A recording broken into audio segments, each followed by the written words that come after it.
navigating the greatest communication shift in world history.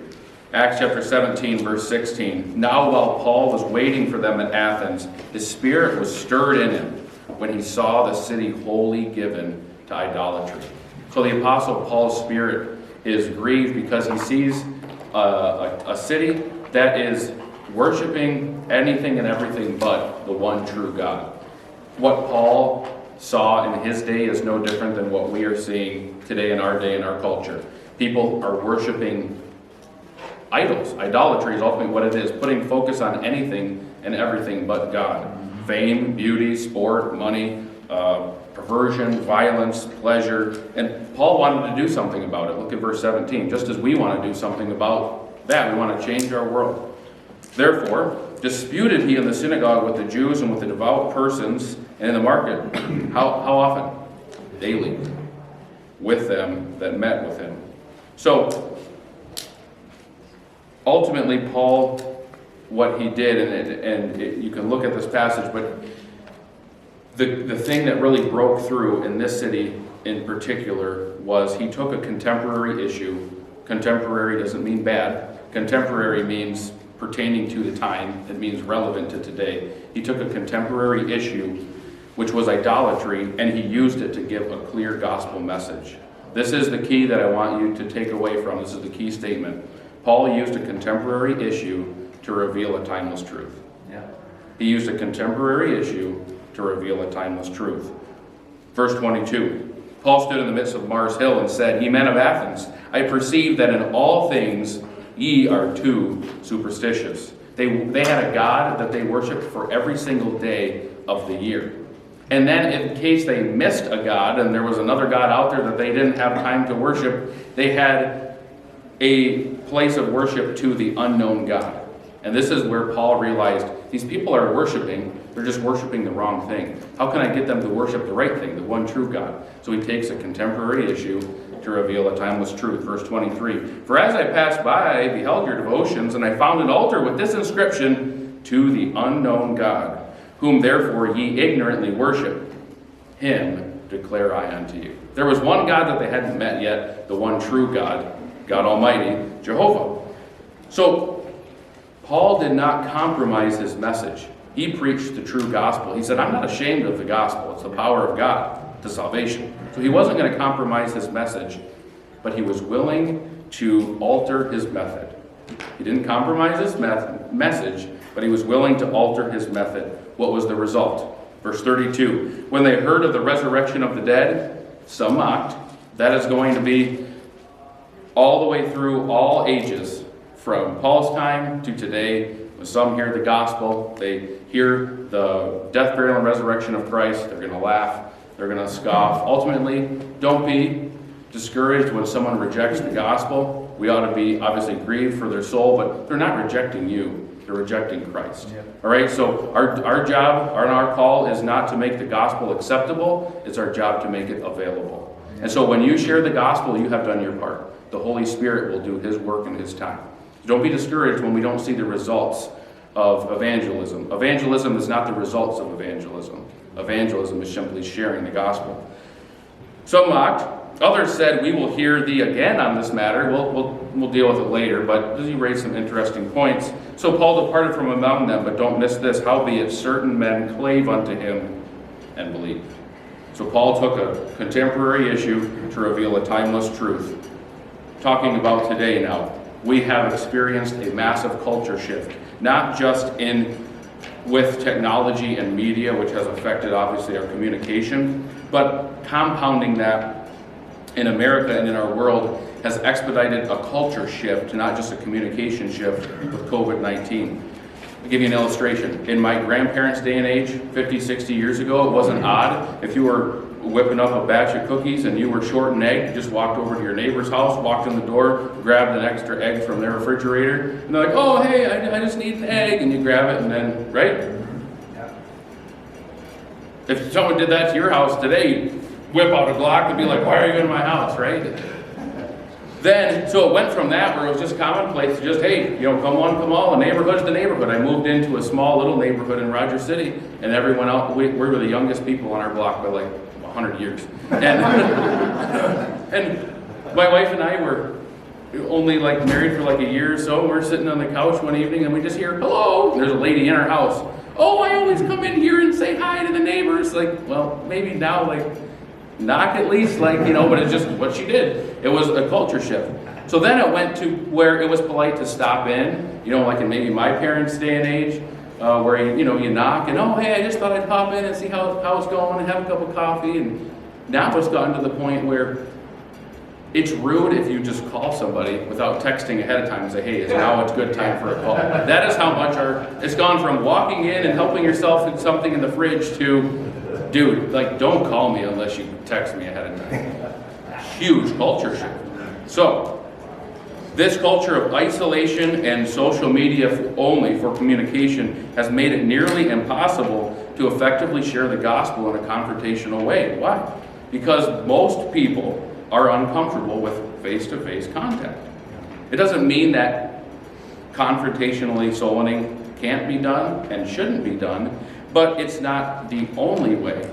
It is a way. And so we have to, as Paul did, look for how can I take where these people are at and convey this timeless truth of the gospel to them. We have a responsibility to the gospel. That the responsibility that Christ gave us, the commission that he gave us, has not changed. But the way that we effectively go about that may need to be tweaked. So, how do we do that? With social media is a huge opportunity. So I'm going to give you some different platforms that you can help implement.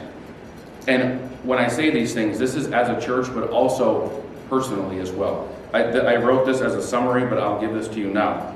Christ must be visible in all platforms, both church and personal. Christ must be visible on yours. If someone can look on your social media page and do one scroll without realizing that you're a believer, there's a problem. Ultimately, whether you like it or not, you are ashamed of the gospel.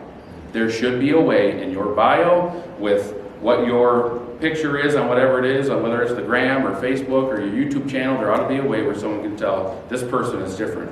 There's something different about them. So, YouTube. You can use those things. What I'm going to do is share the platforms, how you can use those as a church to get the gospel out, and then some different free software that you can use on each of these platforms to help go forward. So YouTube, obviously you can upload sermons, messages, you can live stream, you can give like highlights from special events, and there's just a huge, and obviously I think most churches are probably using some form of either Facebook Live or YouTube Live. Ultimately that's between the pastor's preference, but sometimes some churches don't have it simply because they don't have anybody who knows how to do it, and you as a young person in your church can help that go forward. There's nothing negative can come of putting the gospel in front of eyes. Okay?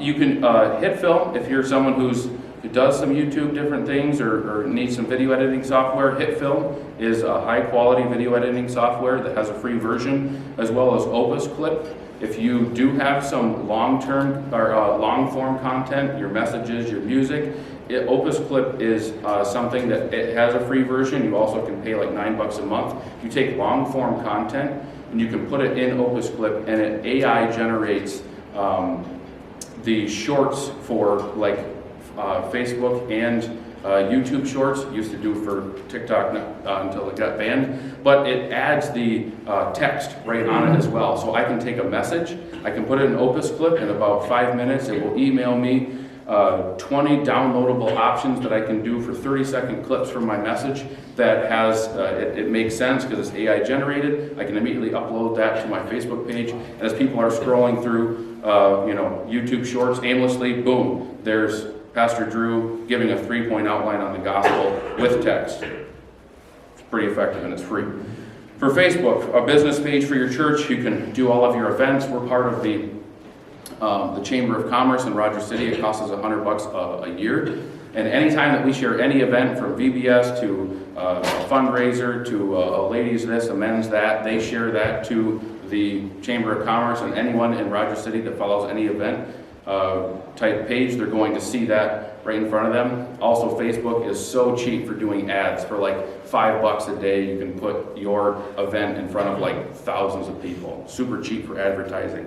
You can get it way quicker in front of eyes than you can by door knocking, canvassing, flyers, stuff like that. Although I'm not against that, it's just another way. For those, Canva is a super user friendly for making, like, taking verses and thumbnails and different things like that. You can use, it's free, and it will generate really nice things that you can put on your Facebook page. Also, Adobe Express you can use as well. That's more of a little bit more user intense, and it has, but it's good graphic content creation tool. Your website, we're in a day and age now where if I go to a different town with my family on vacation, I'm going to go Google churches, Baptist churches in my area. I'm just going to pull it up. Boom, I'm going to look at it. I'm going to click on the first one, and I'm going to see what their website looks like. I'm going to read their statement of faith. If it hasn't been updated in like 15 years and they don't have a YouTube channel or anything, I'll still consider it. But I'll say, oh, this one, they have something updated from 2 weeks ago. And, oh wow, they have a link to their YouTube channel. Oh, I can listen to a message that they preached yesterday. Oh, they have a full choir. Everything looks above board. I'm going to that one.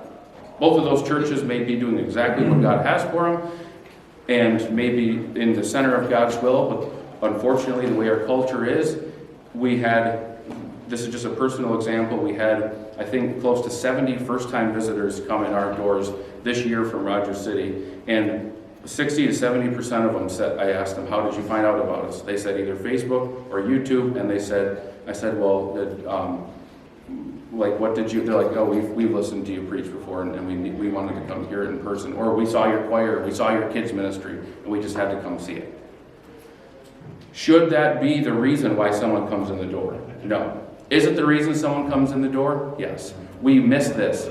Man looks on the outward appearance, God looks on the heart. We put the focus on God looks on the heart. We miss the fact that man looks on the outward appearance. If the building looks like it's run down and the place looks like a dump and everything looks discombobulated, the spirit still may be there, but unfortunately the world judges it from a different perspective, and they're not going to come. And so we have to realize, again, contemporary issue, timeless truth. A couple other things. The email. MailChimp, you can take Brother Tim's teaching on how to get correspondence. When you meet someone and they give you your phone number, their address, or their email address, and then you lose that, don't lose that. That is valuable information, because that is your key to meeting them again, to discipling them, to sharing the gospel with them. MailChimp is a way where you can take an email blast and send it out to a lot of people. Hey, thanks for visiting our church. We're so glad you came. Here's a e-gift card. Here's what we got going on, this month, this year. Hope you join us again. Just simple touch. Last thing is online giving and online directories are huge. Brother Todd paid for snow camp virtually, and because we have, and some of your churches have online giving. It's a great way if you have Tithely, Givelify, or just a couple. Instant Church Directory is how we run our church directory, but you can say, hey, we've got this and such going on in our Vacation Bible School. You can link your Tithely, and people can give. It's just where we're going. People, when I go to a youth rally or something like that, they're like, oh, we're going to pass around and take up an offering for the youth rally. Here's a perfect example. I was at where was I at? I was at Brother Tim's church for their conference. They were going to take up an offering for the rural church conference. And I was sitting by Pastor Dufour and Brother Eddie Lapina. They said, we're going to take up the offering. They both reached for their wallet. I reached for my phone to pull up Tithely. And I don't carry cash. I'm cashless. And so, again, just contemporary issue, timeless truth. Yeah. And so I'm not saying that everything needs to be automated for it to be spiritual, but also saying how can we here's a couple other things you can do. Brother Striegel is a great soul winner, and he uses QR codes for track. So maybe a small business card sized track with the QR code that goes to, how many of you know what I'm talking about when I say the gospel film that Brother Caleb Garraway did, right? Something like that, where you say, well, I'm terrified to share the gospel. I don't have social media. Can't do all these other things. You can get a little card with a smiley face that says, God loves you. Scan this for more information. Boom, put those everywhere. Put those in the credit card readers at gas stations. Someone has to take it out to put their credit card in. Unless they have tap to pay, then you can tape it over that, I guess. But they're just, all I'm trying to get you to understand is you are a technology generation. Use technology to exalt Christ. And so whether that be in your church media or whether that be in your social media, and pray and ask God to reveal ways to do that. If you have questions, you're like, boy, he said a lot there, and I don't know everything, but I know a lot of things. Brother Paul Snyder is very tech savvy as well, and there's other men. Talk with them and say, hey, how can I implement some of these things for a church and in our personal life? I hope this has been maybe just planted some seeds for you going forward.